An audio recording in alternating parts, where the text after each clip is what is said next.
All right, welcome in. Good Friday. Dennis Fithian here, the Maize and Blue Review, and we're ready to go here every weekday at 1 o'clock. Today being no different. We're also on after Michigan basketball and football games, and honestly, we wish right now that Michigan was playing basketball, but they lost yesterday, and we are pleased to bring in one of the staff writers here at the Maize and Blue Review for his first time on the afternoon live broadcast, and it's Trevor McCue, who is online and on the video right now. What's going on, Trevor?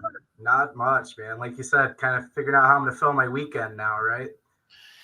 Yeah, everything was looking so good, and right now you got Indiana up 5 points. They were down 2 at the break, and they're one of those bubble teams, but things looked so good yesterday. You dissect it. I'm watching. Michigan's looking pretty good at the half, up to that 17-point lead. Everything was going great up until that point. Yeah, it was like a switch flipped, right? I mean, Dash nailed it. What a perfect game to sum up the whole season in terms of being consistently inconsistent. But, Juwan's made a decision, man. He's going to ride the starters. The bench has been limited, and, there was a lot of questions about some of the minutes the bench got, and it just looked like the starters got gashed. Shots weren't falling. Then we saw the turnovers, and then, getting back late on defense, giving up offensive rebounds, and you blink and Indiana's got the lead. And just crazy. One of the worst, collapses I've seen from Michigan for sure. And even in that first half, though, like they were still like as good as they were doing, giving up a couple open threes, saw some open lanes for Indiana, just those moments. And then, that's got to be the 10th or 11th game where they're close at the half or up and they find a way to lose it. Just haven't been able to close games this year. Yeah, I think a good thing to do if you're a Michigan fan is what the players and coaches say sometimes. Just flush this one. Get it out. They're going back, and I did it myself. I went back, and Eli Brooks coming down and getting harassed and getting the ball tipped from behind. Guys like Devontae Jones, who was great on Sunday, and he was pretty good this game coming in.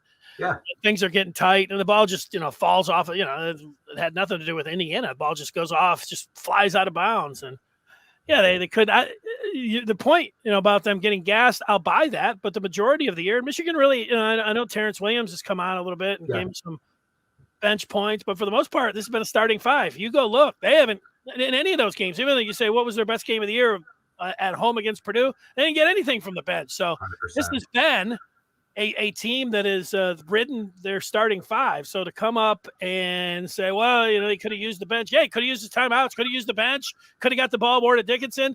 Those guys could have taken care of the ball better. You come out of a timeout, guy that has played more games than anybody in Michigan history, Eli Brooks, takes a bad angle and throws a bad pass in Hunter Dickinson. Like, how do you explain that kind of stuff?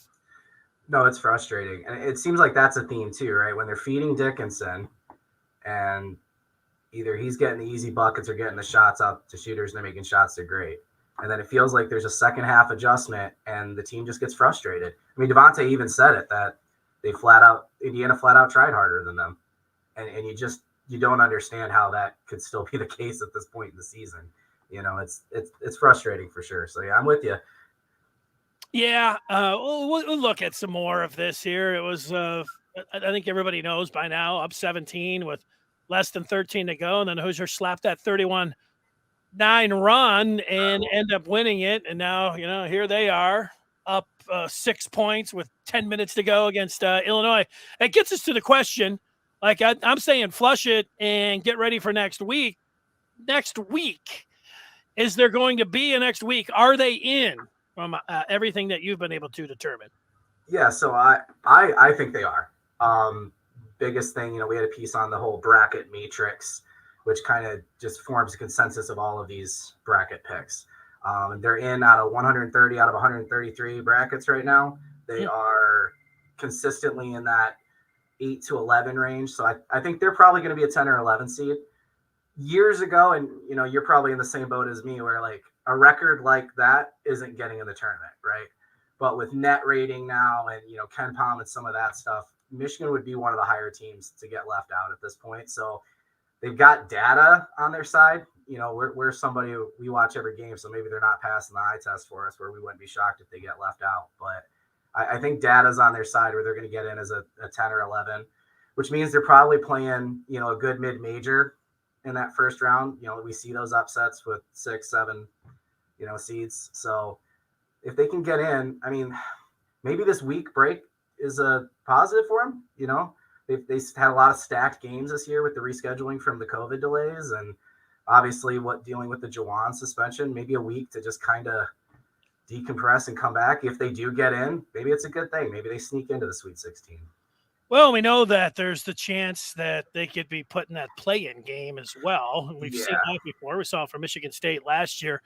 This isn't the largest piece, but I took this off of Joe Lenardi, and we're just taking a look at it for people that are listening on the pod. And Lenardi's got Michigan as one of the last 4 byes, so that's not in the play-in game. Last 4 is in the playoff game. Indiana is that look like they're just hanging on. There's that last team in, and so that you root against Indiana.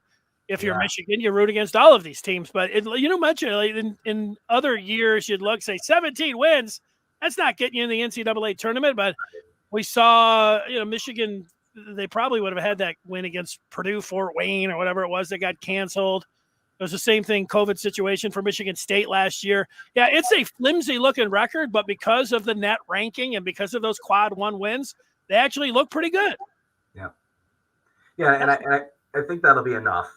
And then, if you want to talk about the bias and having that program, are they going to leave a Michigan out if they're on the cutting block? I don't think so. But yeah, you worry about, do a couple teams win tournaments that shouldn't have? Does Indiana beat Illinois and then win another game and start to push them?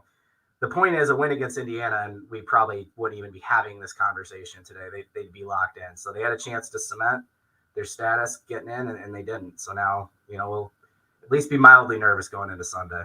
Yeah, taking a look at it here, you did have an upset with Penn State beating Ohio State, and it makes you not feel as good about that win over the Buckeyes, who are in a free fall, but that's just the way it is right now. And you do have Indiana leading Illinois as it goes right now. So, yeah, I think the best thing you can hope if you're a Michigan fan right now is that you get in, and that we're not sitting around talking about a play-in game where you have to go to Dayton. We've seen that before. It wasn't successful, and you take it. It's better than getting left out, obviously. Yes. But you got to win another game just to get in, and that's what it feels like. And you get mocked, and for sure, people were mocking Michigan State last year. So people we've got this coming back to us. Oh yeah, State. I had to go look for some old tweets I had because. Yeah, well, you'll be in trouble. Well, most Michigan people will be the way they went after Michigan State. The thing is, though, you don't win that, it doesn't feel like you made the tournament. That's the whole thing about the play-in. I don't consider it the tournament. You got to win the play-in to get into the tournament, so you still got a chance to get in there, but you better win that one. So it's another game, and the way you can say, oh, well, hey, Michigan's all right because they've been going win-loss all the way back to mid-February. So, hey, they'll be good. They'll just get bounced in the first round. And, I look at it like this. You tell me. I thought that if Michigan lost yesterday and that if they get bounced in whether it's the play-in first game or the first game of the NCAA tournament, they've just met the floor. At least they got into the tournament, but there's nothing really to get excited about. You go into an off season a little bit frustrated, a little bit disappointed, even though they got into the tournament. They were, 6th ranked team coming into the country or coming preseason, top 25, I should say. And, if they bow out like this, that'd be disappointing. And anything else, you get a cup. On the flip side of that, one thing about college basketball, you always have another out. Get it out here, get it out here. And meanwhile, they just went 2 flimsy games. They get in somehow as an 11th seed, and they went 2 stinking games, and we're talking about, this team is being awesome. That's the nature of college basketball. 100%. Yeah, I mean, we're used to Sweet 16s now, right? That's our expectation. I think we were probably wrong to think they were a top 10 team, thinking that Houston was going to come in and replace Wagner, who's a top 5 rookie in the NBA now. But I don't think anybody thought this was going to be the floor. We probably kind of settled into that a few weeks ago. So I'm with you. If they get in, great. If they win a game and somehow win 2 and we're in the Sweet 16, I mean, that's obviously a big positive spin heading into the offseason. But at this point, yeah, I mean, I'm already thinking about next year, who's coming back, and what the lineups are potentially going to be next year. So it's a Trevor McCue. He is on Twitter, and it's a good at Go Blue McCue. That rhymes. That's a good one. I wanted to talk some football with you before we leave here. I know everybody's in on basketball, but it just so happens that spring football happens at the same time that these tournaments are going on. And Harbaugh last week, I don't know, he came out and was asked about the defensive line, and I bolded the names here, and then I just put them on the defensive line. Would it be a surprise to you if Mozzie Smith? He was the starter last year, so I don't think it's going to be a surprise that if he would be the starter on that defensive line. But Chris Jenkins, Taylor Upshaw, and Mike Morris, if that's the way they lined up, if it was a 3-4 or one of them's a 4-3, whatever. But would that be a surprise if Michigan featured that early in September? No, I put out my first defensive depth chart guess recently, and that's what I had. Some early intel, and then Harbaugh just kind of confirmed it. Mozzie is going to be the most important part of the defensive line. Last year, between Hutchinson and Ojabo, the edges are getting in easily. This year, you're going to have, Harrell is going to be the Sam linebacker, kind of replacing Ojabo, and he's more of a run defender. So you're going to need to create more pressure up the middle to try and get the quarterback into the lanes versus the edges getting in. So I think Mozzie physically, he took a huge step last year in his physical, build, and this year he's done it again. So he looks the part. Harbaugh saying that's a good sign, because if he can get into more like, gosh, I don't know if we've had it since Mo Hurst, a guy that can really create the pressure up the middle. Jenkins is just an experienced guy, so him filling in, stepping into Christopher Hidd's role, not a shock. And then, I think Upshaw, Morris, and McGregor, who obviously took a pretty serious knee injury his senior year of high school, and they've kind of been slowly bringing him back. I think it's going to be kind of a committee approach. Morris is obviously the first name that's going to jump out, but you're not going to have one guy replace Hutchinson. So I wouldn't be shocked to see all three of those guys contribute. And if one of them steps up and becomes the dude, then great. Ojabo had, I think, 1 tackle to his name before last season. So who knows, but there's depth there, and there's guys who have a chance, and Harbaugh said some good things about them. So I'm optimistic. Yeah, and it's a good point about Jalen Harrell, along with Upshaw and Harrell were the two guys that were replacing Ojabo and Hutchinson when they did need to come out. So those guys did get some snaps. So he would be in that mix as well. I think people start looking at that nose tackle or defensive tackle and who's going to be next. And, there'll be some candidates there, but Jenkins, I wouldn't be surprised when we do see him in the spring or even the summer phase. If he looks, his dad, it seems like he could be a guy that could pack on another 10, 15, 20 pounds. For sure. Yeah, because he came in, he was one of those Don Brown recruits that was kind of a tweener that he wanted to add the muscle to, because we didn't recruit the big DTs, right? So the expectation was he was going to add weight and get to right where he is now.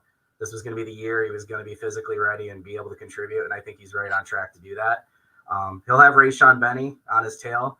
I think that's going to be, of the names we haven't seen a lot, in the inside, I think that's going to be the name to watch. I think he's going to be probably locked right into that third defensive tackle coming in for Mozzie or Jenkins. And, we saw it last year where Harbaugh wasn't scared to, make the switch. If the guy was doing better, pull it in the young guy. So I think Benny's going to be the dude that's going to challenge Jenkins. But out the gate, Jenkins absolutely has the physical tools. He's been on the field enough. He knows this defense. I think he'll be more than adequate for filling the hole in the middle there at the first. They're either 1 technique or 3 technique. Yeah, I don't think there's going to be a curveball for you. I'm sure you've thought about it a little bit. I don't know if you're ready to put it in stone or anything, but this is a pretty inviting schedule when you look at it. And I know a lot of people say, hey, they could be undefeated going into Ohio State. And, I agree with that. They could be. But if I was placing an over and under today, I thought about this last night, I would put it at 10. Would you be inclined today, if you had to, and I was forcing you to make a pick, would you go over the 10 wins, or would you go under without being able to go at 10? See, and you're not even going to give me the half, right? Right on the dot, 10. No, huh? 9.5. That's easy, because I think I would go over. I would go over. I don't think. I would. I'm mulling it over yesterday, but 10 is the number. Yeah, no, 10 is the number. Absolutely. You've got, Ohio State's Ohio State, and then at Iowa is always just it's Iowa.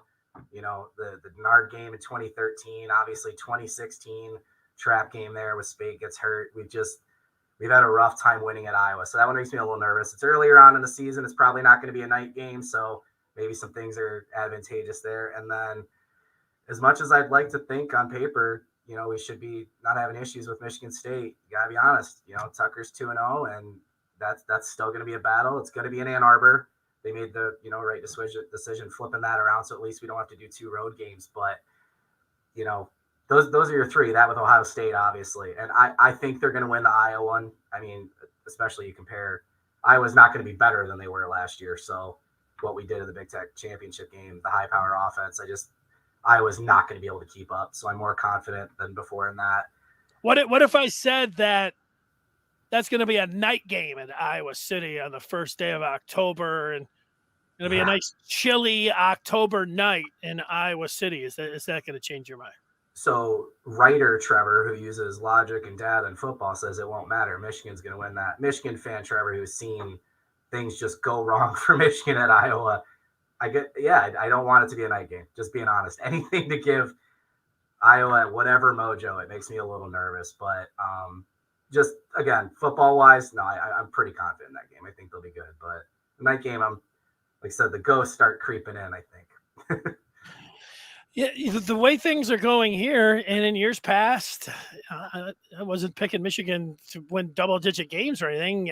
This year, with it being over and under at 10, 10-2 just seems easy. That's what it seems like it would likely be. But if I have to pick today, I'm gonna look at that schedule, and I hear Harbaugh talking about how they're scary good. I listen to you talk about the defensive line there, and they've got some options, and Colorado State, Hawaii, UConn, and Maryland.